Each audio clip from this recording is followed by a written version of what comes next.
Okay, so it's been pretty interesting just working through loading up the Raspberry Pi. And although Raspberry Pis typically you connect a keyboard and a mouse to the USB ports and a screen, I've been working with someone who's much more expert in code than me, and made me realize that I can actually use my Mac to over something called SSH, which is basically a secure connection, so that I can essentially control it from my laptop once I've set it up using the onboard Wi-Fi of the Raspberry Pi, which is super interesting, and I think is something that I had no idea could be done.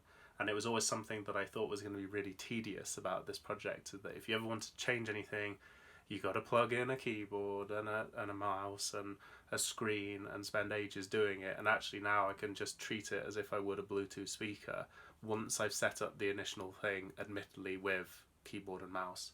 But I just thought this was a great tip, and hopefully we'll put a link below and how we did this, or how anyone can do this. And I think it's a really great thing that, certainly from my perspective, isn't often shouted about enough about Raspberry Pi, that it has all these incredible new features for people like me who don't know much about code. So yeah, top tip, phone a friend who's smarter than you and then learn.